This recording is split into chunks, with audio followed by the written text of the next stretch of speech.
Atomic habits. अपनी habits को change करे बगैर कोई भी पर्सन अपनी आइडेंटिटी को नहीं चेंज कर सकता। एटॉमिक हैबिट्स पहले आपकी हैबिट्स को और अल्टीमेटली आपकी आइडेंटिटी चेंज करने में आपको हेल्प करती है। इस वीडियो में मैं शेयर करूंगा जेम्स क्लियर की best seller book atomic habits से कुछ इंपॉर्टेंट कॉन्सेप्ट्स और लाइफ लेसन्स। चलो स्टार्ट करते हैं। Number 1, habits compound over time. अपनी लाइफ में आपने कभी ना कभी कोई नई हैबिट डालने की कोशिश जरूर की होगी। कई लोग अपने बर्थडेज या न्यू ईयर पर रेजोल्यूशन लेते हैं कि वो इस साल एक्सरसाइज करेंगे या एक बैलेंस्ड डाइट फॉलो करेंगे, लेकिन इनमें से 90% लोग अपनी रेजोल्यूशन पर टिक नहीं पाते। इसका मेन रीजन ये होता है कि लोग पहले दिन तो बड़े जोश में 1 घंटा एक्सरसाइज कर लेते हैं, पर अगले कुछ दिनों में उनके लिए 10 मिनट एक्सरसाइज करना भी मुश्किल हो जाता है। ऐसे लोगों को समझना चाहिए कि वो एक ही हफ्ते में खुद को लेवल 1 से 100 तक नहीं पहुंचा सकते। एक दिन में बिल्कुल भी एक्सरसाइज ना करने वाला इंसान अगर डेली 1 घंटा एक्सरसाइज करने का डिसीजन लेता है तो वो डेफिनेटली लॉन्ग टर्म में फेल होगा। पर अगर आप अपनी हैबिट्स को डेली थोड़ा थोड़ा इंप्रूव करोगे तो स्टार्टिंग में भले ही आपको रिजल्ट नजर ना आए, लेकिन लॉन्ग टर्म में इससे आपको रिमार्केबल रिजल्ट्स देखने को मिलेंगे। ये प्रिंसिपल कंपाउंडिंग इफेक्ट के फॉर्मूला पर बेस्ड है। जैसे हमारा पैसा कंपाउंड इंटरेस्ट से कई गुना बढ़ जाता है, वैसे ही जब हम किसी स्मॉल हैबिट को भी लंबे टाइम तक रिपीट करते हैं तो वो हैबिट भी कई गुना स्ट्रांग हो जाती है। अगर हम खुद को डेली बस 1% इंप्रूव करते जाते हैं तो 1 साल में ही हम में 37 टाइम्स का लार्ज इंप्रूवमेंट हो जाता है। इसलिए कोई भी हैबिट बनाने के लिए आपको कंपाउंडिंग का ये कॉन्सेप्ट अपने माइंड में रखना चाहिए। हैबिट कैसे डेवलप होती है वो जानते हैं। जब हम किसी पर्टिकुलर एक्शन को कई बार रिपीट करते हैं तो उसकी हैबिट हमारे माइंड में बैठ जाती है। हैबिट से हमें कई बेनिफिट्स होते हैं। जैसे आपने गौर किया होगा कि अगर आपको कोई काम करने की हैबिट होती है तो आप उसे बिना सोच विचार के भी इजीली कर लेते हो। इसलिए ये भी इंपॉर्टेंट हो जाता है कि हम अच्छी हैबिट्स को अपनाएं। कोई भी हैबिट 4 स्टेजेस में बनती है। पहली स्टेज है क्यू किसी भी एक्शन का स्टार्टिंग पॉइंट होता है। ये एक ट्रिगर की तरह इंसान के ब्रेन में पैदा होती है।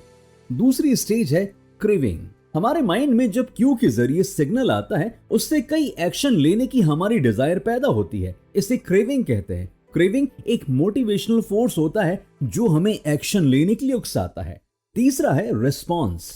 कोई भी डिजायर हमें रिस्पॉन्स देने के लिए फोर्स करती है। अगर हम रिस्पॉन्स नहीं देते तो एक्शन नहीं हो पाता। बहुत बार डिजायर इतनी पावरफुल होती है कि हम रिस्पॉन्स दे देते हैं। चौथा है रिवॉर्ड। रिस्पॉन्स देने से हमें रिवॉर्ड मिलता है। रिवॉर्ड से हमारी डिजायर और क्यू सेटिस्फाई होती है, क्योंकि हमारी क्यू पैदा ही इसलिए हुई थी कि उसे रिवॉर्ड मिले। अब एग्जाम्पल के लिए मान लो कि आप सो रहे हो और आपके फोन पर एक नोटिफिकेशन आता है। ये नोटिफिकेशन आपके लिए क्यू का काम करेगा। क्यू आपके ब्रेन में जाकर नोटिफिकेशन देखने की डिजायर पैदा करेगा। अगर आपकी डिजायर स्ट्रांग हुई तो आप रिस्पॉन्स देने के लिए फोन उठाओगे। लास्ट में जब आप नोटिफिकेशन देख लेते हो तो आपकी डिजायर भी सेटिस्फाई हो जाती है और उस सिग्नल या क्यू का भी पर्पस कंप्लीट हो जाता है। क्यू आपकी इंटरनल और एक्सटर्नल सिचुएशंस दोनों से पैदा हो सकता है। अगर आप इस पूरे प्रोसेस को किसी भी स्टेज पर रोक देते हो तो एक्शन नहीं हो पाएगा। अगर आप कई बार इस प्रोसेस को रोक दोगे तो वो एक्शन कभी भी आपकी हैबिट नहीं बन पाएगा। एक्शन को हैबिट बनाने के लिए एक्शन को कई बार रिपीट होना इंपॉर्टेंट है। इसका एग्जाम्पल आप अपनी लाइफ में देखोगे। जिन भी एक्शंस को आपने कई बार रिपीट किया है वो ही आपकी हैबिट्स में चेंज हुई हैं। नेक्स्ट, हमें समझना है हैबिट स्कोरबोर्ड और हैबिट स्टैकिंग को। अपनी हैबिट्स को चेंज करने के लिए पहले आपको अपनी डेली हैबिट्स को फाइंड करने की जरूरत है। अपनी डेली हैबिट्स की एक लिस्ट बनाओ और उन्हें पॉजिटिव, नेगेटिव और न्यूट्रल की 3 कैटेगरीज में रखो। अगर आपको कैटेगरी डिसाइड करने में प्रॉब्लम आए तो अपने आप से क्वेश्चन करो, क्या ये हैबिट मुझे वैसा इंसान बनने में हेल्प करेगी जैसा मैं बनना चाहता हूँ? अपने आंसर के अकॉर्डिंग आप कैटेगरी डिसाइड कर सकते हो। जब आप अपना स्कोरबोर्ड पूरा कर लोगे तब आपको नई हैबिट डेवलप करने के लिए हैबिट स्टैकिंग नाम की टेक्निक की जरूरत पड़ेगी। हैबिट स्टैकिंग एक ऐसी प्रूव्ड टेक्निक है जिससे आप लॉन्ग लास्टिंग हैबिट्स को डेवलप कर सकते हो। हैबिट स्टैकिंग में आपको अपनी नई हैबिट को एक्साइटिंग हैबिट के पीछे रखकर इंप्लीमेंट करना होता है और इस पूरे प्रोसीजर की अपने माइंड में क्लैरिटी इंप्रूव करनी होती है। एग्जाम्पल के लिए मान लो आप रीडिंग हैबिट डेवलप करना चाहते हो, तब आप फॉर्मूलाज बनाओगे। रात को खाना खाने के बाद जब मैं रोज टहलने जाऊंगा तो टहलने के बाद घर आकर 9 बजे एटॉमिक हैबिट्स पढ़ूंगा। इसमें रात का खाना आपका डेली वर्क है और रात को टहलना आपकी एक एग्जिस्टिंग हैबिट है। हम आपकी एग्जिस्टिंग हैबिट के तुरंत बाद नई रीडिंग हैबिट को डेवलप करने के लिए एक्शन लेते हैं। जब आप किसी प्रोसेस की क्लियरिटी को ज्यादा से ज्यादा शार्प करते हो तो इसके सक्सेस होने की पॉसिबिलिटीज बढ़ जाती है। इसी तरह आपको भी हैबिट डेवलप करने के लिए टाइम, लोकेशन से अपने माइंड में प्रोसेस को क्लियर करना चाहिए। टाइम और लोकेशन को इस तरह से यूज करते हो। मान लो आप डेली मॉर्निंग में एक्सरसाइज करने की हैबिट बनाना चाहते हो, तो आप खुद से बोलो कल सुबह 6 बजे मैं छत पर जाकर 20 मिनट एक्सरसाइज करूंगा। इसमें आपको टाइम, लोकेशन और अपना एक्शन तीनों चीजें क्लियर हो जाती हैं। ऐसा ही आप अपने लिए नई हैबिट्स बनाने के लिए कर सकते हैं। आपको ये भी समझना होगा कि हमारे आसपास की सिचुएशंस और लोग कैसे हैं, इसका हमारी हैबिट्स पर काफी इफेक्ट पड़ता है। जैसे जब कभी हम उदास महसूस करते हैं तो ज्यादा खाने लगते हैं या किसी भी बैड हैबिट में एक्टिव हो जाते हैं। ये एक फैक्ट है, आप किसी नेगेटिव एनवायरनमेंट में पॉजिटिव हैबिट को कंटिन्यू नहीं रख सकते। अगर आपके रूम में सामान बिखरा पड़ा है तो आपको क्यूज भी बैड हैबिट्स के लिए ही मिलेंगे। इसलिए आपको अपना एनवायरनमेंट इतना क्लीन रखना चाहिए कि आपको अपनी पुरानी बैड हैबिट्स की याद ना आए। सिर्फ मोटिवेशन और सेल्फ कंट्रोल पर डिपेंड रहकर आप बैड हैबिट से फ्री नहीं हो सकते। एक पॉजिटिव एनवायरनमेंट में हमारी फैमिली और फ्रेंड्स भी आते हैं। हम अपनी फैमिली को तो रिप्लेस नहीं कर सकते, लेकिन फ्रेंड्स ऐसे चुन सकते हैं जिनकी हैबिट्स ऐसी हो जैसी हम अपनाना चाहते हैं। हर habit cue, craving, response, reward और रिपीटिशन से बनती है। आप चाहो तो इनका इस्तेमाल अपने बेनिफिट के लिए कर सकते हो। जैसे अगर आप अच्छी हैबिट्स डेवलप करना चाहते हो तो आपका माहौल ऐसा होना चाहिए जो आपको पॉजिटिव हैबिट्स के लिए क्यूज प्रोवाइड करे। एक बार जब आपको क्यूज मिलने स्टार्ट हो जाते हैं तो अगली बारी आपकी डिजायर्स की आती है। अपनी डिजायर को आपको अट्रैक्टिव बनाना होगा ताकि आप अच्छा रिस्पॉन्स दे सको। ध्यान रखने की बात यह है कि रिस्पॉन्स देते टाइम आसपास का माहौल आपके एक्शन में हेल्प करता हो, ना कि प्रॉब्लम्स क्रिएट करे।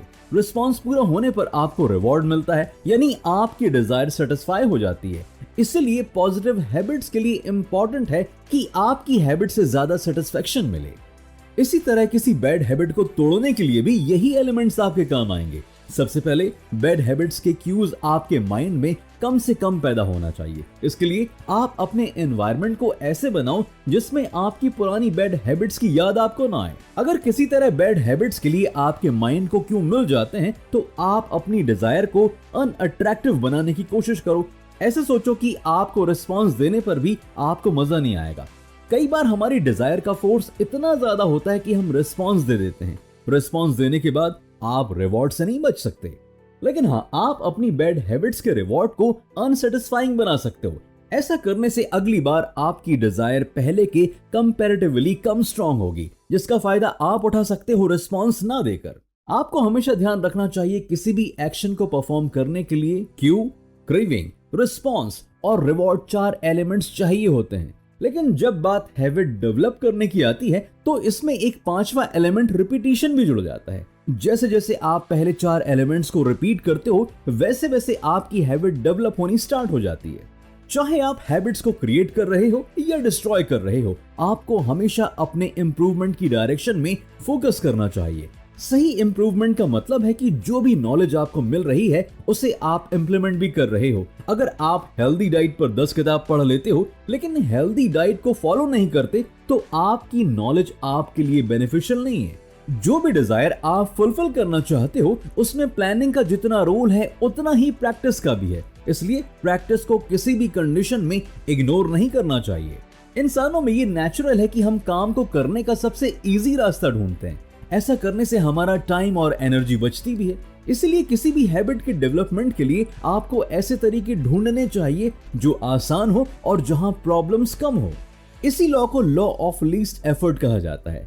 अब एक और इंटरेस्टिंग रूल 2 मिनट रूल को समझते हैं। किसी भी नई हैबिट को अपनाना हार्ड होता है, लेकिन 2 मिनट्स रूल कहता है अगर आप नई हैबिट को शुरू के 2 मिनट तक बिना किसी परेशानी के कंटिन्यू करते हो तो पॉसिबिलिटी है कि आप उसे कम टाइम में ही डेवलप कर लोगे।